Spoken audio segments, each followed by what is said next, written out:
செங்கவேத்மன் sir, இதில் வந்து எப்படி இருக்கிறது களமாக நீங்கள் பார்க்கிறீர்கள்? இப்போ இதில் வந்து துரை தமிழ்ச்செல்வன் இவ்வளோ நேரம் வந்து துரை அவர்கள் வழக்கறிஞர்ன்றது நிரூபிக்கிறார். தோக்கிற கேஸ் தான் அதிகமாக பேசுவாங்க.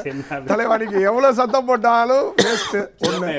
ரெண்டாவது அது அடிப்படை ஒன்றா வருங்க. அதெல்லாம் எங்கள் கட்சியை பற்றி நாங்கள் யோசிக்கிறோம். அதே சமயத்தில் அதிமுகவையும் திமுகவையும் பிஜேபியும் சேர்ந்து கூட்டணி நடத்தின ஒரு பச்சோந்தி தரமற்ற உலகத்தில் என்னென்ன வார்த்தை போட முடியுமோ போடலாம், நாகரிகம் கருதி போடல. அந்த ஒரு ஆமா நிச்சயமா போடுவோம். அது ஜிகே தலைமையில் இருக்கிறக்குள்ள போடவே மாட்டேன். ஆமாம், நான் என்ன சொல்றேன், ஒரு நிமிஷம், நான் எதுவுமே அமைதியா இருந்தேன், நீங்களும் அமைதியா இருங்க தயவு செஞ்சு. அதாவது என்ன தார்மீக உரிமை இருக்கு அவங்க பேசுறதுக்கு, தாவேகாவை பத்தி விஜயை பத்தி பேசுறதுக்கு? அதிகபட்சம் இது பித்தலாட்டம் பண்ணின்னு 15 வருஷமா கட்சியை நீங்க எப்படிங்க நடத்துனீங்க? சங்கி மாநில உரிமை, அடிமை, அமித்ஷா, மோடின்னு பேசிட்டு போயும் அந்த 8 பேர் வந்துட்டாங்க. 8 பேர் வரல. காங்கிரஸ் வந்து ஒரே நிமிஷத்துல எப்படா உங்ககிட்ட இருந்து கழுவோன்னு முதலே முடிவு பண்ணாங்க. அந்த முடிவு பண்ணியிருந்தா இந்த 57 கிடையாது, 75 கிடையாது, 3, 4 ஒற்றை இலக்கில் போயிட்டு இருக்கோம். அதுதான் சொல்றேன், அவர்கள் செய்த தவறுக்கு பாதிப்பு வந்து கூடா நட்புன்றதை உணர்ந்து இருந்தாங்கன்னா 5 சீட்டு 70 சீட்டா மாறி துணை முதல்வராக இருக்கலாம். அந்த வாய்ப்பெல்லாம் மிஸ் ஆனதுனால விட்டா போதுன்னு வெளியில வந்துட்டாங்க. உடனே என்ன சொல்றாங்க, ராஜாவும் டி ராஜா மத்திய நிலையிலிருந்து பேபி அவர்கள் என்ன சொல்றாங்கன்னா, திமுக வதந்திலாம் கிடையாது சார், அது பின்னாடி சொல்றது ஒரு ஃபர்ஸ்ட். நீங்க அப்புறம் நீங்க உருட்டி மிரட்டி உங்க அரசியல் எங்களுக்கு தெரியாதா? நீங்க 40 வருஷமா பாக்குறேன் உங்களை. அதனால நீங்க என்ன சொன்னீங்க, வெளியில வந்துட்டார். எங்க சந்தி சிரிக்குதுங்க. திருமாவளவனத்து முதலமைச்சர் 2 பேர் எம்எல்ஏ ஆவேன், பாதி எம்எல்ஏ எம்பிக்கு, பாதி எம்எல்ஏ டிஎம்கேக்கு, பாதி எம்எல்ஏ திமுக சொன்ன காலம்லாம் இல்லையா? அது இல்லாம 2 ஆண்டு காலம் அதிமுக முதலமைச்சர், 3 ஆண்டு காலம் திமுக. அல்ல முதல்ல நீங்க முதல்ல பேசிட்டீங்க, அப்புறம் வதந்திட்டீங்க. இன்னைக்கு சந்தி சிரிக்குது. 25 பேர் வந்து கொட்டுன்னு 25 அவர் மறுப்பாருங்க. என்ன சொன்னார்? தீர்மானம் போட்டாங்க. என்ன தீர்மானம் போட்டாங்க சார்? அவங்க என்ன தீர்மானம் போட்டாங்கன்னா, எங்களுக்கு பிரதான எதிர்க்கட்சி திமுக, நாங்க எப்படி அவங்க கூட போய் சேர்ந்து நின்னு அப்படிதான் பேசி ஆகணும். முக்காடு முழு நன்றிச்சுன்னா என்ன பண்றது? இவங்க என்ன பேசியிருக்காங்க? அப்ப ஏன் தீர்மானம்? நாங்க ஒரு முடிவு எடுக்க போறோம், அந்த முடிவுக்கு நீங்க எல்லாம் கட்டுப்படணும். என்ன முடிவு எடுத்தாரு ஸ்டாலின் அவர்கள்? சொன்னார்ல, 8 கால செய்தி வந்ததுல, பிரேக்கிங் நியூஸ் ஆச்சுல்ல, ஐயோ நம்ம பெரிய பிரளயமே நடக்க போகுது போல இருக்கு, என்ன நடக்க போகுதுன்னு தெரியல நினைச்சிட்டு. அப்படி என்ன முக்கிய முடிவு எடுத்தீங்க? அந்த புண்ணாக்கு முடிவை தான் உடைச்சு எரிச்சிட்டாங்க இந்த 2 கட்சி. இன்னைக்கு இவர் சொல்லியிருக்காரு சார், வைகோ அவங்க கூட்டணியில இருந்து இருக்கவர், அவர் வந்து குதிரை பேரம் பேசுவதற்கு வாய்ப்பில்லை. ஸ்டாலின் அவர்களுடைய சொந்த கருத்து அவருடைய சொந்த கருத்து. அந்த மாதிரி அவர் பேசலன்னு சர்டிஃபிகேட் பண்ணிருக்காரு. பேசலன்னு சொல்லல, அப்படி பேசல எனக்கு தெரியலன்னு சொல்லிட்டார். தெரியலன்னு சொல்றதே சைலண்ட் இஸ் அக்செப்டிங் தானே சார்? அந்த மாதிரி தெரியலன்னு சொல்றது ஒரு விதமான இதுதானே. அதே சமயத்தில் 6 மாதம் நீங்க இவரு சப்போர்ட் பண்ணிட்டோம், எங்க கூட்டணியிலிருந்து சப்போர்ட் பண்ணி, அதுதான் உங்களுடைய புத்திசாலித்தனம், திருமணத்தனத்தினுடைய உச்சம்.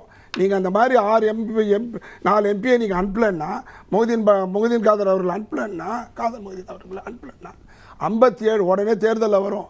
200 சீட்டுக்கு மேல தாவேகா வரைக்கும் 50, 75, 57 ஒற்றை இலக்கா போயிடும். Need not be.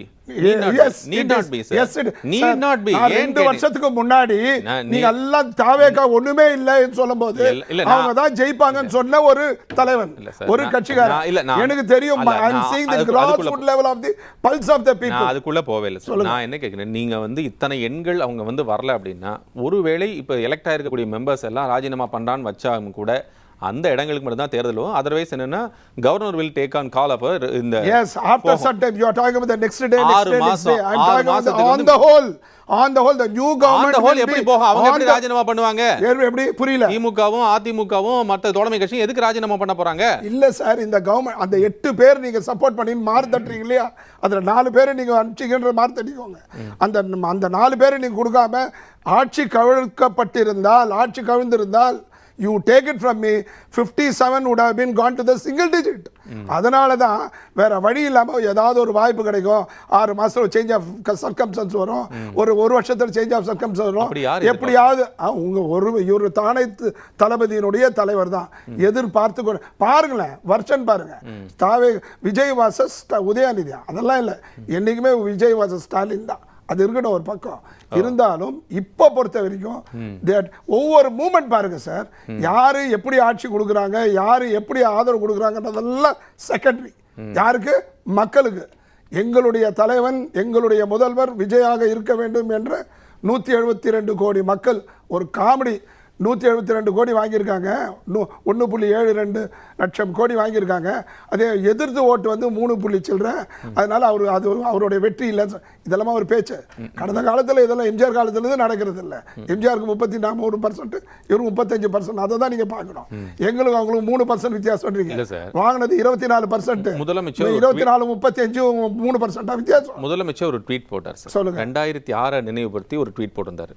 துரைத்தமிழ்ச்செல்வன் கூட சொன்னார், அவர் வந்து சட்டமன்றத்தில் பேசாம அவர் போய் வீட்டுக்கு போனதுக்கப்புறம் வந்து போட்டாரு அப்படின்னு சொல்லியிருந்தார்.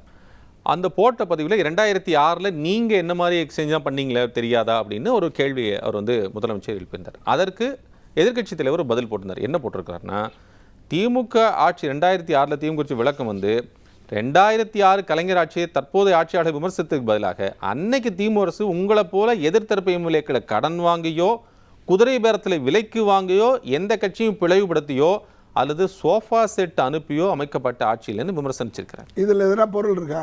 ஒரு பொருள் கிடையாது. சும்மா கதை வசனம் டைரக்ஷன் வேணா இது ஏற்றுக்கலாமா கண்டி? ஒரு பொருள் இல்லை. இன்னைக்கு பாருங்க சார், ஒவ்வொரு சூரிய விடியல்லையும் ஒவ்வொரு கையெழுத்து என்ன மாதிரி இருக்கு. 717 கடையை தூக்கியிருக்காங்க. ஆமா. அது இல்லாமல் உடனே என்ன பண்ணியிருக்காங்க இவங்க, அம்மா உணவு திட்டம் என்ன ஆச்சு? எதிர்கட்சியினர் எது பண்ணாலும் கொய்தா பண்ணுவாங்க. எங்களுக்கு தெரியும் அம்மா உணவு எங்க ஏரியால இருக்கு. சந்தை சிரிக்குது. எப்படி கார்ல இருந்து வந்து சாப்பிட்டுட்டு சைக்கிள் செக்யூரிட்டியில இருந்து பெரிய லெவல்ல வந்து பேச்சர்ஸ் வந்து சாப்பிட்ற நிலைமை மாறி அது ஒரு பூத் பங்களா மாதிரி இருக்கு. நாயும் ஆடும் போய் உள்ள பூந்துட்டு வருது அந்த மாதிரி. ஆனா இவர் என்ன சொல்லியிருக்காரு, அந்த திட்டங்கள் நலத்திட்டங்கள் தொடரப்படும். அதுக்கு அந்த 1000 ரூபாய் கொடுத்திருக்காரு. அதுவே உதயநிதி அவர்கள் என்ன சொல்றாங்கன்னா, அதுவே எங்களுக்கு திமுக கிடைச்ச வெற்றின்னு சொல்றாரு. என்னங்க வெற்றி? அப்ப அண்ணா சத்துணவு போட இவங்க விரிவாக்கம் பண்ணாங்களா, அது யாரு கிடைச்ச வெற்றி அப்படின்னு பேசி போனா உலகத்துல இவங்க தான் முதல்ல பூத்த குடிமாங்கண்ணா. ஒருத்தர் செய்யறதா சார் காப்பி அடிப்போம், அதை அப்கிரேட் பண்ணிட்டே போவோம். அதை முடக்காம இருந்தா சரி. அதிமுக எவ்வளவு பேர் அந்த இதுக்கு சட்டமன்றம் கட்டினாங்க, அது மருத்துவம் மாறிச்சு, லைப்ரரி எப்படி மாறிச்சு, அந்த மாதிரி மாறாம அத்தனை திட்டங்களும் தொடரும் என்று சொல்லி 1 by 1 இது வரைக்கும் மந்திரி அறிவிக்கல. எவ்வளவு நிதானம் பாருங்க. எவ்வளவு வேணா பேசிக்கோங்க, என்ன வேணா பேசிக்கோங்க.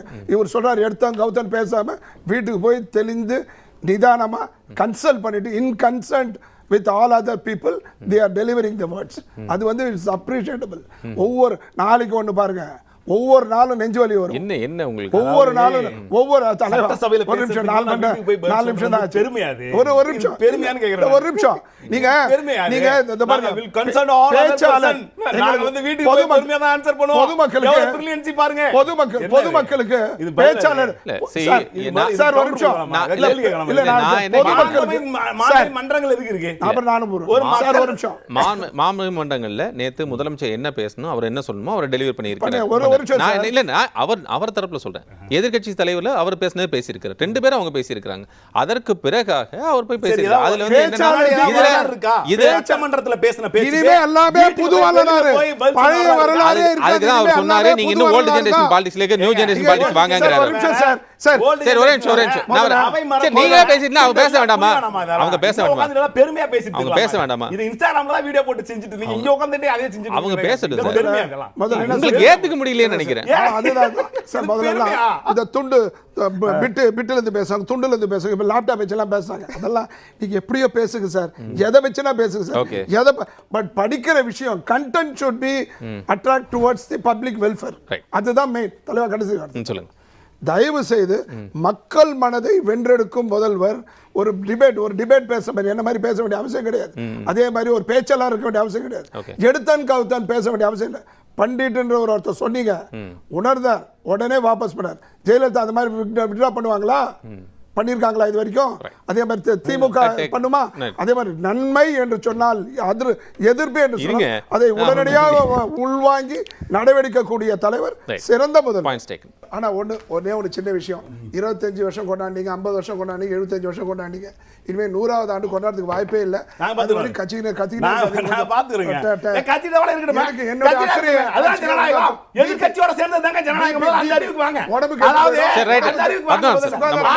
மட்டும் ஜனநாயகம் இல்ல. நம்ம time எதிர்க்கட்சி சேர்ந்ததான் ஜனநாயகம். தமிழ் செல்வன். முதல்ல அதுக்கு வரணும்ல. Right, right. என்னவோ நாங்க தான் எல்லாம் நாங்க தான் இல்லை. தமிழ் செல்வன். பாருங்க, புதிய திட்டம். அதீத நம்பிக்கை, அதீத தலைக்கணம் எல்லா இடத்துலயும் வீழ்த்தப்படும். நான் மீண்டும் சொல்றேன், இது நீங்க 2024 டிபேட் முடிக்காம வேண்டாமா? நம்ம அப்படி கண்டினியூ பண்ணிட்டே போயிட்டே இருக்க முடியாது. Right, please. சுவி சார் சொன்னாரு பணம் இல்லைன்னு சொன்னாரு. தமிழ்நாடு பணம் இல்லாம தத்தளித்து வறண்டு போச்சு. அவர் எப்படி அது வெள்ள அறிக்கை கொடுக்க போறாங்க. இது ஒவ்வொரு மாசம் சம்பளம் வரும் சார். இந்த வருஷம் வருமானம் வந்து 3,30,00,000 லட்சம். டாஸ்மாக் உடைய பணம் 10 லட்சம் கோடி கடன் வாங்கி வச்சிருக்கீங்களே, நாசம் பண்ணிருக்கீங்க தமிழ்நாட்டை. அதுக்கு வட்டிக்கு போகும். 1,90,00,000 கோடி ஏறத்தாழ 1 கோடி வந்து 1 லட்சம் கோடி வந்து சம்பளத்துக்கு போகும். மீதி 1 லட்சம் கோடி அவர் அறிவித்த அத்தனை திட்டங்களும் அதை தாண்டி புதிய புதிய திட்டங்களுக்கும் செலவழிப்பார். மீதி இருக்கிற 1.3 கோடி ஒரு திமுக பாக்கெட்லயும் அதிமுக பாக்கெட்லயும் போயிட்டு இருந்தது. அது போகாம மக்களுக்கு வளர்ச்சி திட்டத்துக்கு வரும்.